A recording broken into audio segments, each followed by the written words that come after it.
welcome to Team Talk. I'm delighted to have Kirsty with me today. Welcome, Kirsty. Very much for having me, James. I appreciate that. Thank you. My pleasure. Now, Kirsty is the founder of Work It Well.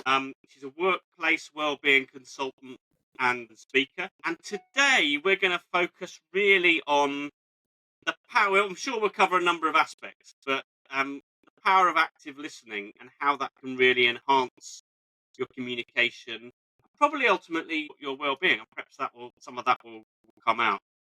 But before we kick into that, Kirsty, who are people speaking to? What's your Jump straight in there, James, eh? Absolutely. My story, so obviously, as you know now, I'm a workplace wellbeing consultant, but that hasn't always been what I did, or my job, should I say. I'm also a qualified accountant. I was in the accounting industry for over 20 years. Okay. Yeah, and I suppose, still very relevant to what I do now, so it actually does play a good part. I'm also a qualified fitness instructor. Okay, well-being, fitness, accounts. Do you know what? It probably makes sense. I'm in the wellbeing space, guys. When you look at all of the areas, I cover each kind of corner of wellbeing. But also, I think from the mental side of things, I've experienced my own side of adversity. So this is probably where I should have been 20 years ago. I just wasn't ready to be there 20 years ago. When I say adversity, I've come from a background that I suppose many haven't experienced. So I've seen lots of crime, lots of prisons, lots of drugs and things like that when I was younger. And as a child, it was quite challenging. And I suppose you embrace a certain of resilience, and you don't realise till you're older that it's probably not normal. And it's just that not everybody else lives like that. It gave me a very different approach to things now. And I think that's why this is my time to give people the opportunity, I think, just to give something back and help others where I can. Things that I read, I had a quick look on your website earlier, so what I do before I get guests on. You stalked me, did you, James? You stalked me. I did a little bit of research, I like to call it. And the one thing that really resonated with me is the fact that you have a mission. That's what it says on the site, to help as many people be the best version of themselves they can be, or words to that effect. And that really resonated, because I might use different words, but I'm on a very similar. That was music to my ears. I think being the best version of yourself is just, do you know what? Stop worrying about what other people think and just be you. And I think I probably did that far too long. You end up doing things to please others, or I definitely didn't share a lot of my story just to the fact that I was worried about a lot of stigma out there, people judging, whereas now I couldn't give two hoots about that. I think if I can share my story and it helps others to feel okay to do that, why would I not be doing that? It doesn't make sense. You know, I experience these things for a reason, and I think you've got to look for the positives in every negative experience. So that's quite a lot. If it's not too personal, what was that transition from I can't give two hoots about what I share to not wanting to share previously? I think it was just a shift. I think we all experienced, obviously we went through a pandemic. I think everybody experienced it in different ways, and I think it just gave me a time to reflect on actually the job that I was doing, as well as I was earning a good financial income from it. It wasn't really my purpose. I didn't really feel completely satisfied in doing what I was doing. I was missing something.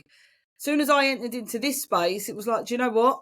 It totally makes sense. Everything I do just become a lot freer. My content, who I engage with, my network, everything just made perfect sense. And it seems like I'm attracting all the right things now. Whereas I suppose beforehand it was I think you just get used to doing something, and I'm not one of those to continually do the same thing every day, and that's how I was becoming.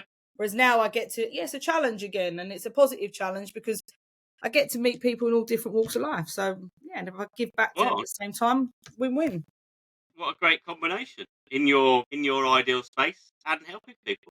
Yeah, 1,000,000%. And the financial stuff I've not lost. It gives me an opportunity to use it because it gives me an easy way in to tell companies how they should look after their people, because I can show them how it makes money for them. So we talked, our headline of active listening. Yeah. Obviously, there's loads of different kinds of kind of listening. What does active listening is exactly what it says. Be active with your listening. So do you know how many people I talk to and you think they're listening, or they think they're listening to you and they're not absorbing any of that information? I think active listening is about when somebody's actually speaking to you, being interested in what they're saying, taking that information and then once they finish speaking, you don't always have to give advice from active listening either. It's just about being there and just letting people speak. You know, some people just want to feel heard. They just want to feel valued. And by just doing exactly that, being quiet and listening, you can learn a lot. That's really interesting what you said there. You don't always have to give advice from listening. I know I'm quite happy to admit that I've fallen into that trap. Many men do. I'm sure it's not just men, but it's often accused. Let's address is that you're often in a kind of people are often in a solution mode, aren't they?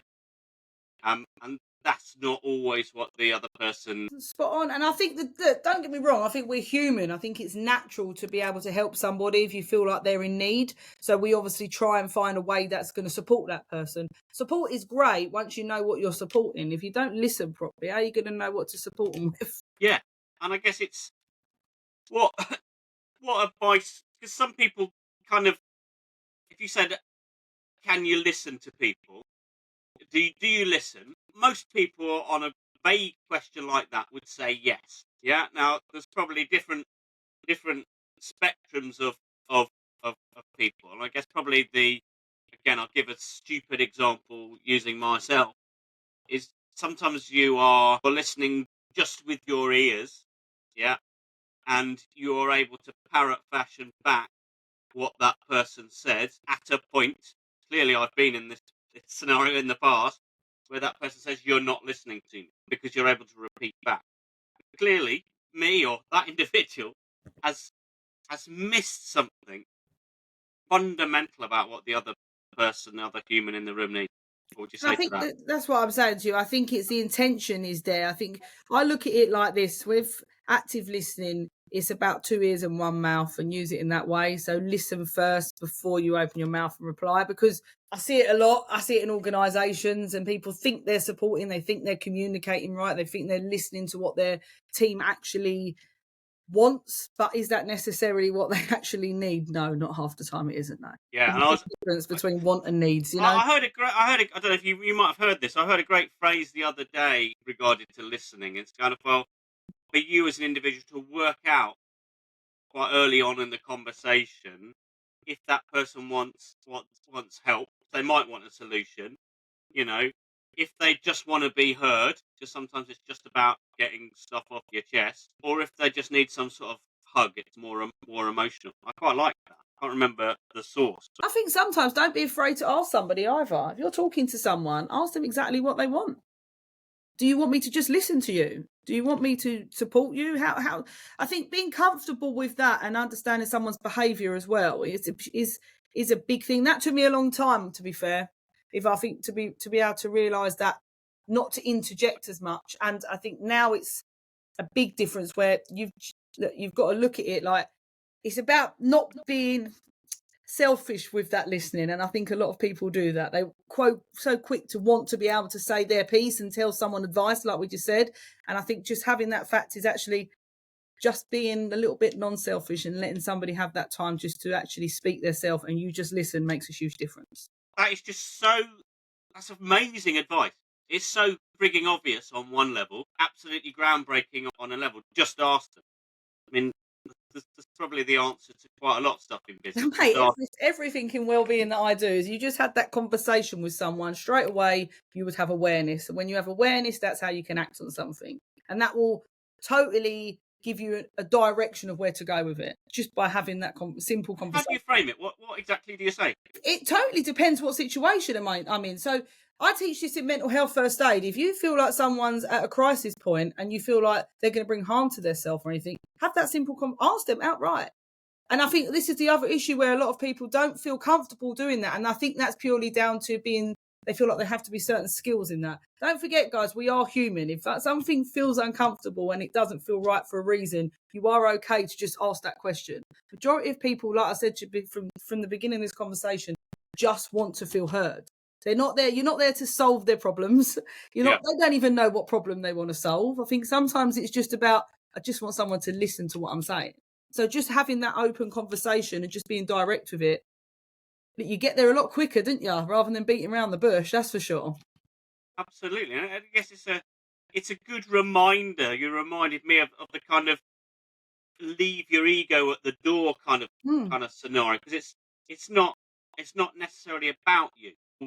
We have all been, because we're all human, we've all been in those conversations down the pub where somebody is telling a story, and what 99% of people are often doing is thinking of, can I think of a story better than that to tell next? Which is totally kind of ego driven almost, rather than actually listening to their. Yeah, and if you hear that, that will be so transparent every single time. And like I said to you, I'm probably not 100% perfect, far from it. You ask my husband, he'll tell you I interject all the time. But I think it's about there's a time and a place. And if you know someone is struggling with something, or you know somebody just wants to be able to have a conversation where they're just being heard, you've got to respect that. And you will pick up there. If you are skilled in certain areas, you will be able to detect certain things. And it doesn't take long before you realise someone's behaviour, the way they're speaking, the way their thoughts around things. You will pick up straight away that actually this person just wants to just have a conversation and just sit back and listen. I guess some of it might be just whilst it's obvious to, for example, just ask. A lot of this stuff is in our subconscious and will go on autopilot without us really thinking about it. Have you got any tips or tricks that people can use to just sort of get themselves off their kind of standard autopilot of how they operate? Yeah, I think you have to be aware. Self-awareness is huge. It's a huge thing. And I think to be Yeah, self-aware, that takes a little bit of training, because like you said, our false habit is to always just do what we know best. It's that habit there, isn't it? So you've got to be able to be aware and be in that present moment a lot, just to understand that actually whatever's going on here is not, I'm not comfortable with that. I need to change that up. Once you can become like that and you become very self-aware, you can make any kind of changes. I'm a big believer in that. yeah, and that, I guess, that presence is often illustrated to different people in different ways, isn't it? Mm-hmm. So I don't know. For example, there's lots of somebody might call them techniques to support the the fact that you are actively listening. So I don't know. Silence would be one of those, wouldn't it? Yeah, of course. And even down to the things we probably learnt when we was growing up, when someone clicks their fingers at you, it's getting your attention. It's being in that present moment at that moment in time. And I think I do certain techniques where I can have breathing techniques where it just grounds me a little bit, and it just enables me to focus. And this is a big thing, guys. Focus on what you can control and less of what you can't. That is a big, big thing. Because once you can do that, your mind shouldn't wander as much. You get to focus on just at that moment in time. You can't, I say this to many people, you can't change something that's happened 5 minutes ago, and you can't change something that's going to happen in 5 minutes' time, because you might not even get there. So you just got to worry about what you can control, and it's just at this moment. Focus on that, your thoughts and feelings and your behaviour around that, and they're a lot easier to control, one step at a time, instead of trying So to have climb you? the whole stairs, you know? We've only recently met, but I don't know. I'm guessing in your profession now, you've become a better listener.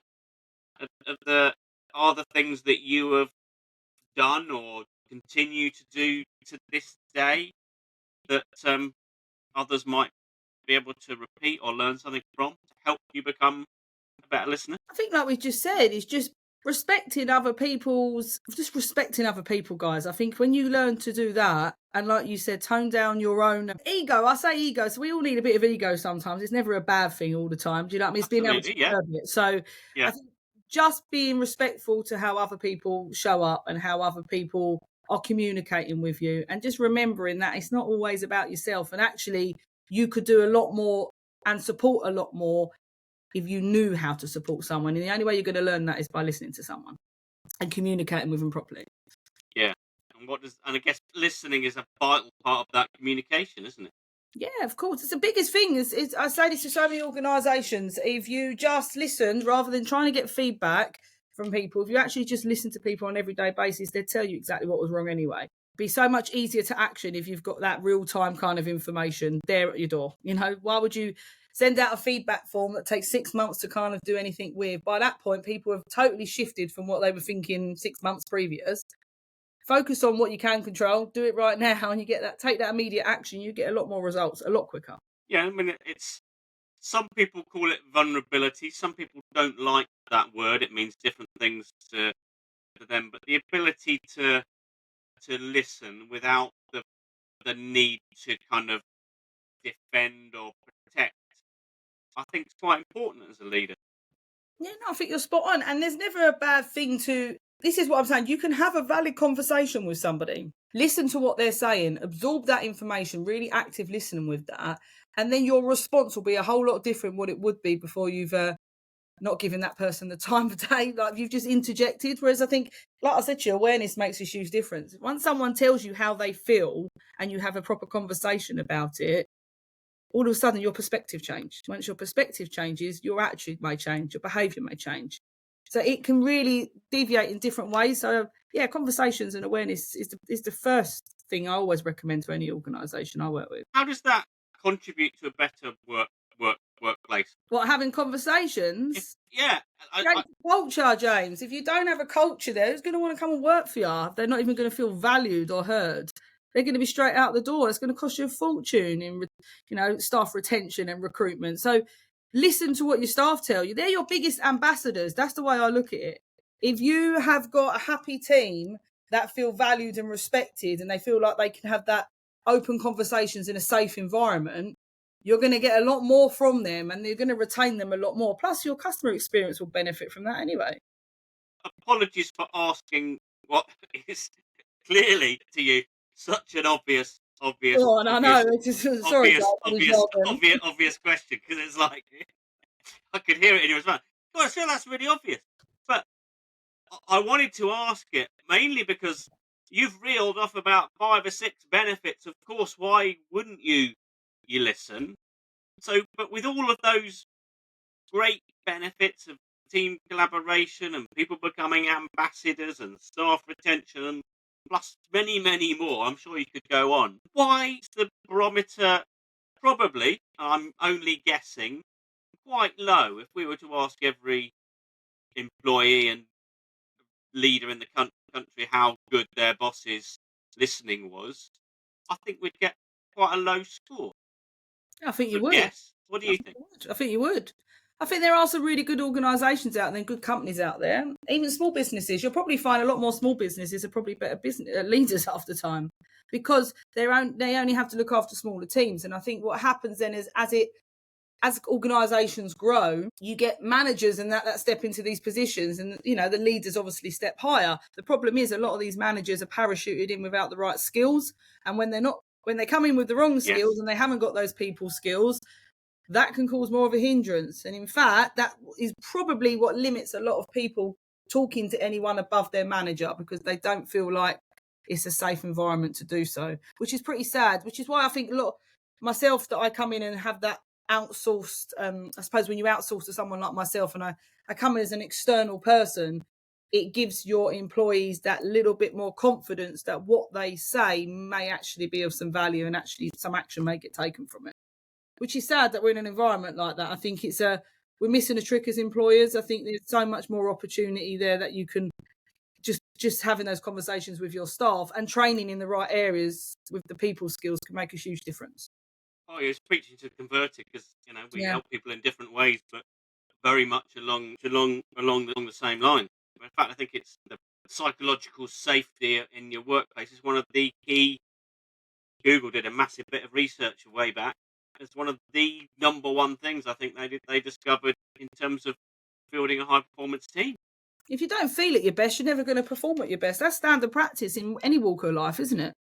Yeah. You're not feeling great, you're not going to go and do a workout. If you're not feeling great, you're not going to go and be as productive as you possibly can in the workplace. It's not going to. But then saying that, I've been there before where I've been very high performing in regards to my job, and no one would have ever known that I had issues going on at home because it becomes a bit of a coping mechanism, and that was my way of putting on that front and dealing with something. Not everybody's like that, and right. I'd say majority of people do have that. If they're not feeling great, it's gonna, and their mental health's gonna take an impact from that. But also, I think it has a knock-on effect to every walk of life. Then, how do you think we can, if we both estimate that score is pretty low across the, what can we? I'm going to keep it clean here, James, because we're on your show.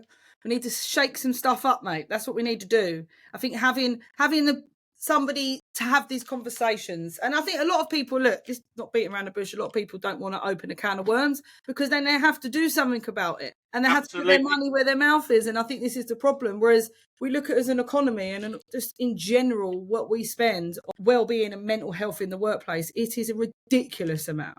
I mean, we're talking billions and billions that we wasteful spend because it's easier to do that than it is to have a conversation about it and put proactive measures in. And don't get me going because it really frustrates me, I'll tell you. Oh, this is good stuff. This is, I'm very passionate about it because I can see it. And as an accountant, people, this is where it does come in and help me, is that I could look at it from an operational sort of perspective and a business perspective and think, this does not make no sense. Why would you impact your bottom line like that when you can put so many preventive measures that are tax deductible, people? Let's not beat around the bush. Oh, I love this. There are a lot of things in there, and we fail to do that. And I think it's because it's easier to neglect and ignore than it is to open a can of worms. And the problem is a lot of people, like again, I said, are not qualified or experienced or equipped or trained enough to deal with it. Even HR have a job of dealing with people in regards to their HR. They're not well-being or mental health qualified, and they shouldn't have to be expected to take that role on. And I think the problem is a lot of it then is put onto them, which is why things don't get done as much because they haven't got the capacity, and that's as simple as that. So I think it's nowadays, if you're looking after people and you've got a certain amount of people, at least 10 plus in there, you need to be doing something and having conversations about how you can make it a supportive environment. If you're not, then you're doing something wrong. Absolutely. And look, I'm a massive advocate of well-being and positive steps to support mental health. And I know what I say is not going to put you out of a job because you've got plenty of people to support. But I guess if the right leaders just took some steps to be more human and have some of those, on the face of it, quite simple conversations that they might be avoiding, then you'd get rid of a chunk of these problems anyway, wouldn't you? The start of our government, I reckon we should go down that road if they do the right thing at this point, which, listen, they are bringing certain things in, so we're going to have to see what kind of comes from the mental health bill. But I think exactly that, someone standing up and taking a bit of responsibility and accountability for this, it goes a massive long way. And yeah, there are plenty of organisations out there where they have got some really great leaders leading from the front. What you've got to remember is the behaviour that a leader shows ripples down massively. So if you've got a leader that's not giving two craps about how they're even looking after themselves, to be fair, if they're working to a burnout stage, it's not giving the right kind of feedback to their team as to how you should look after your well-being. Or if you've got a leader that's not taking any preventive measures or proactive measures, it's not going to make your workplace feel like they're supported. What you've got to remember now is a lot of employees will look for jobs where their well-being is a big perk now. It's a benefit. And if you're not offering that and you're not doing the right things with that, you're not going to recruit any decent talent. I can assure you that now. They've got more opportunities elsewhere. I don't know. Let's start small. Little ripples in the pond. What would you say? Say if I'm a leader of a decent sized business, then what things should I be asking myself that are going to make a difference? Should I be auditing how well my senior management team listen to people? Or what tips might be good starters? Definitely start with your managers first. Don't forget, those managers are looking after your people. If they're not looking after them the right way, then there's something wrong, So, and it will, absenteeism rates, your staff turnover. If you're noticing some of these areas are quite high, if you're noticing your team are not being as productive as what they could be, you can probably bet your bottom dollar is because your team are unhappy. So start looking down further afield. Why are your team unhappy? If it's a problem with senior management, you will find this out through feedback, anonymous feedback. Put a simple feedback form out there, get it out there. If your team, your managers are not trained, and this is where I see this a lot, is that leadership skills and leadership training may have a certain element there to be able to lead a team. Do they have people skills half of the time, or is well-being incorporated in that? Not as much. And I think that's where things need to change. Whereas that's exactly what I will teach people when I have leadership training, is I'll make sure well-being is a huge part of it. People skills, big time. So having just training your managers could make a massive difference. Having mental health first aiders make a massive difference. A leader that actually gets behind culture changes makes a huge difference. Yeah, I think, personally, I believe it's one of our biggest points of competitive advantage, particularly even in this day of AI, where we've got tech that can do a lot of stuff for us. There are things it can't do, and if we take the right decision, we've got the ability to have those human skills, those emotions, those Mm. all of those aspects are unique to us right now. I know AI is going to improve and try and emulate them in the very near future. I don't think But you can beat that sort of face that kind of human emotional intelligence. Though I don't think you're going to be able to shift that. I think they might be able to mimic stuff, but yeah, I can't see that massively shifting like that. I think people just want to have a human conversation. Don't forget as well. Some people go home and they don't have anyone else to talk to. The only place they can sometimes express themselves or communicate is in the workplace. So I think a lot of people fail to understand that is that you could be the first person that's asked somebody, are they okay? They might not have that support somewhere else. So that's what I'm yeah, saying to you earlier, just being sometimes just direct and having a conversation and just asking a few questions, you will pick up how somebody is thinking, they're feeling, or how they're behaving. So just be human with it. It's not yeah, hard. I don't know your experience, Kirsty, but I guess there's more and more businesses. There's quite a lot of flexible working from home, Yep. not having to come into the office as frequently. And I guess some of the kind of office, I don't know, water cooler, coffee conversation moments are just not happening. How do you make up for? Do you need to do something different if you're working flexibly to account for those conversations that might not just naturally occur? Yeah, conversations can be happening. Look, if you're working from home, I would say the basics, like as a manager, you should be checking in with your staff anyway. You should be calling those meetings every now and then and just checking on everyone's well-being, especially if you're not seeing them frequently. But you can do things yourself. And I say this to people a lot, just making sure that you go out for lunch or just having a 10-minute walk. You're going to meet people along that time. So just be social with a conversation. If you go into a shop, say hello to someone, speak to someone. I think if you don't have that social connection, you can really it can massively make the difference in the way that you behave and become a bit of a recluse. And that in turn can massively impact the way you feel mentally. It can cause anxiety. And we don't want that. So doing the basics, just getting out the house for 10 minutes and just having a bit of fresh air, and just if you speak to someone, greeting them on your walk, it's not a bad thing. It's just having that social connection that I think all humans should be doing. It's very important. I mean, I was with a team the other day, and most of their team are actually remote, and they'd had some new recruits into the team. And at this particular time, when I went in to do the workshop, there were members of the team that had been there a couple of months, and they hadn't physically met anyone. Yeah, that's what I mean. That's not And culture, is it? it made this is testament to them just coming together rather than my workshop, but actually just meeting the people and understanding how they tick. It's just a human bond. Yeah, It, yeah. it's an element that enabled them just to truly understand, as we understand, more of the depth of the emotional side to it, rather than, because the more computer based we are, the more it becomes slightly sort of task based. Yeah, I'm with you. And I do workshops like this. I had one recently with a group, 20, 30 people, and I reckon half that room had never spoke to each other when they come into my workshop. When they left, massive difference here. And this is the thing, guys. It's not some people like working alone. I like working alone. Sometimes I can't deal with people every day because it becomes a little bit draining or overwhelming. I work with people a lot, so sometimes I have to, that is my bit of balance. I need to have that time for myself as well. So I totally get that. But when they came away, probably like yourself, when they came away from their workshop, all of them said then they was all engaging in conversation. They was all talking with each other. They hadn't done that. And I think from then on, that was one of the big things that come up in feedback, was that we need to do this more often.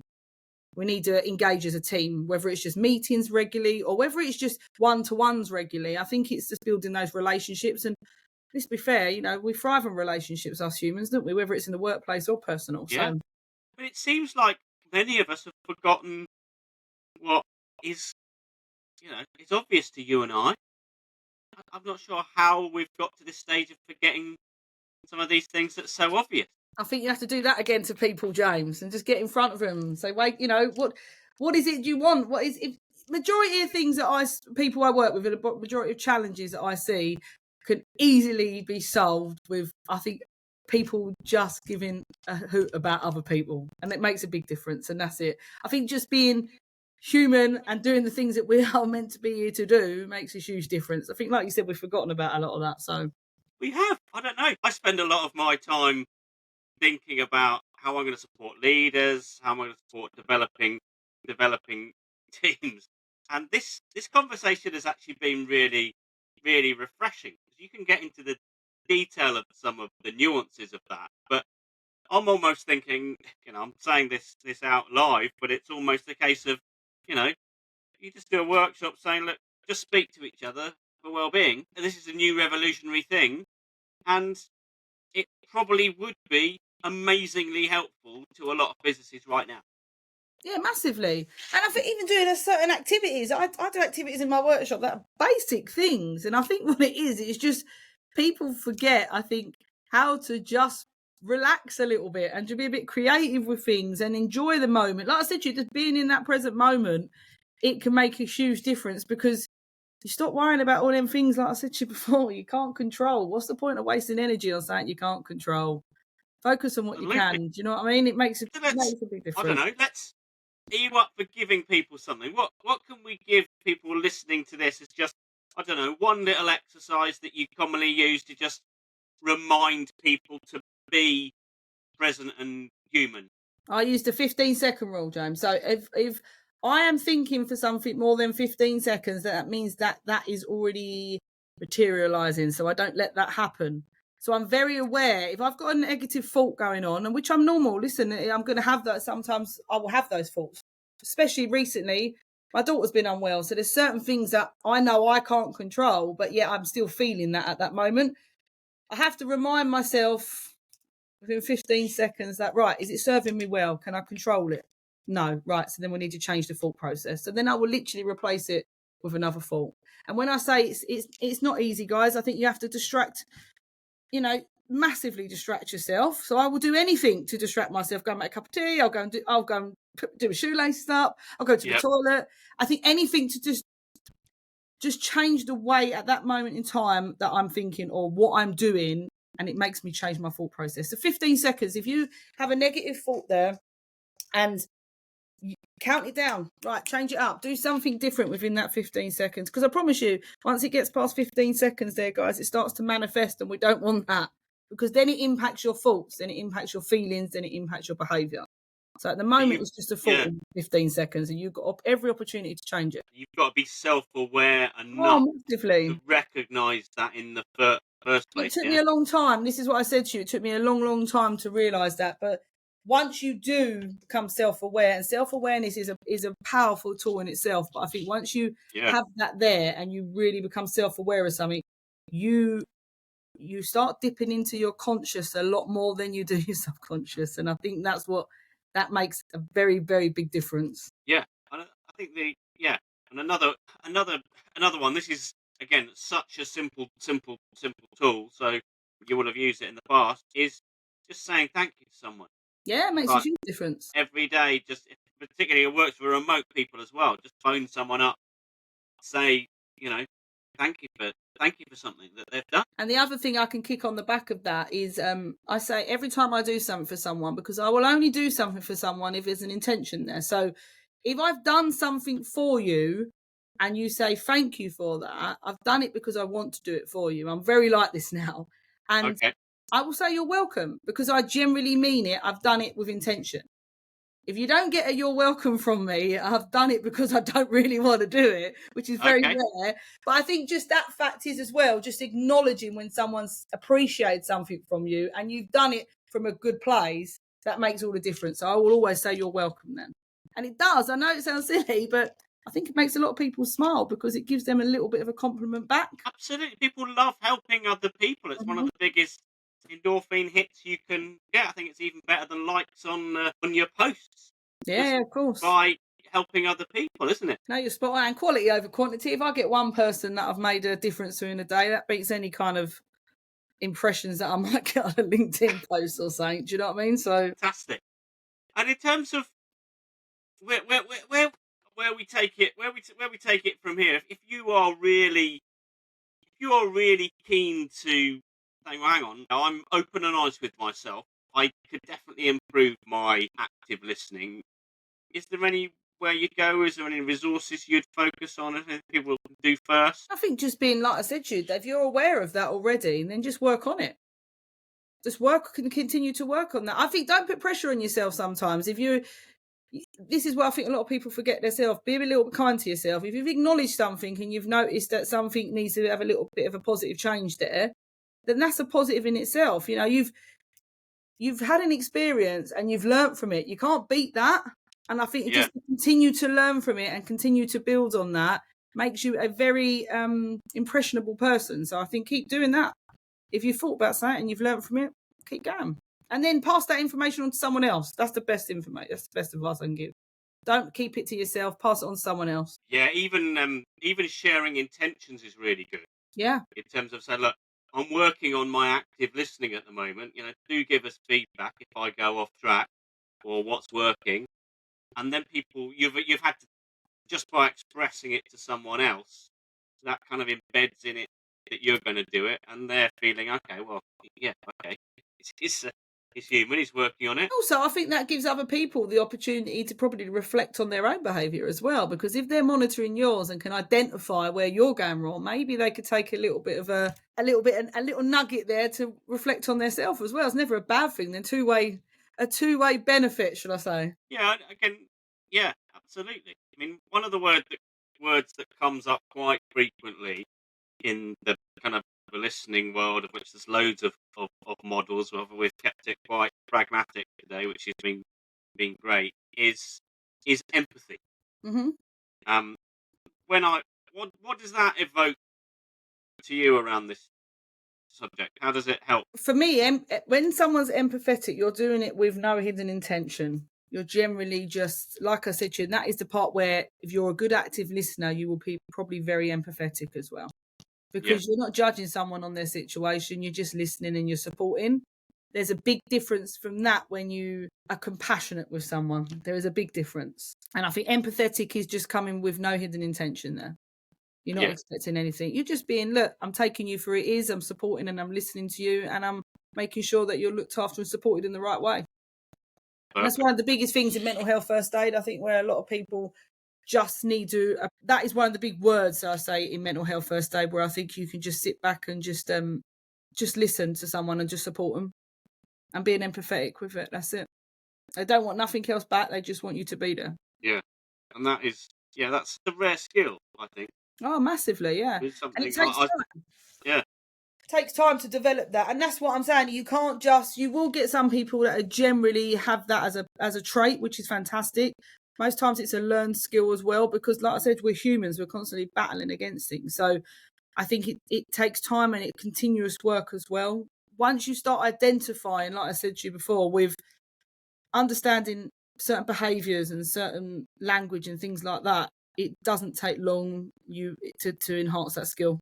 And once you've got it there, you just work on it. Yeah, because then you can adapt to different people. Yeah, somebody, you can ask them one question and they will gush out for 20 minutes. Somebody else might be far more reserved. And in those scenarios, you might need some sort of positive words of encouragement, whatever they are, like, could be as simple as go on or being silent or, just those Don't feel awkward with the silence, people, because sometimes, like I'm saying to you, I think the only person that feels awkward with the silence is you. Just don't, and I think that's where a lot of people go wrong. They feel awkward with the silence. So they feel like they have to chirp in, and no, you don't. Just let it be. You'll know when that person's ready to not stop communicating. I think that's where the problem is with mental health. Is a lot of people assume it to be such a negative vibe around it, and that it's there's a big difference between a mental health condition and mental health in itself. And I think that's what people don't realise. It's that education side. Mental health is just like our physical health, isn't it? It's just how we look after it. It's how we think, feel and behave. So just remember that, and it doesn't feel so overwhelming to be able to support someone. Yeah. I think I've just, as you say that, I'm thinking of what you said earlier, the fact you've got two of these. Yeah. One of these, zip this and, get these to get these to work, and eyes, of course, because you observe a lot And you of pick up stuff. energy. Don't forget that. So you could walk into a room. It's like anything. If you know, we're human creatures. We're made up of these like atoms and things like. Let's be fair, and we pick up energy. So if you walk into a room and there's a negative energy there, you're going to feel that. So it's about replacing it, making that sometimes heavy feel very light, which is a skill to do. But once you can able to do that, just by listening to someone, you can automatically lift that heavy and create a little bit of light from it. So yeah, if I can recommend anyone to do that, it would definitely be working on that. Have you got any book or resource recommendations for people on this subject? Yeah, I think if you want to look, follow me, if anyone's on LinkedIn, 100% follow me because I'm always sharing videos and techniques and stuff like that on there. Absolutely. I do have a newsletter on LinkedIn, which I'm going to be putting onto my website soon. So if anyone wants to check it out, but I'm launching something next month. I haven't actually said anything as of yet, but it is a newsletter I'm launching, and it's going to be packed with resources. So I would 100% check out my website and sign up for it, because I think there's a lot of techniques on there, whether it be breathing or meditation techniques. I may be very forward talking and I might speak like this, but I'm also very good at the technique side. So I think you get a variation of different, just different resources that I can offer. So why not? And what's just to end back to your person? What's the biggest thing that's changed how you operate or how you listen and are more empathetic? How's it affected Do you know you? what? I'm just a lot kinder to myself now. And I think just reflecting on, I had to do a lot of inner work on me. And now I've been able to do that. It enables me. I couldn't help no one, James, until I helped myself. And I've massively been able to do that now.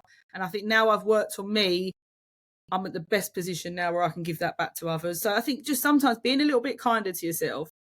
Don't be too tough on yourself. Yeah. And just remember that, you are human. You're going to mess up.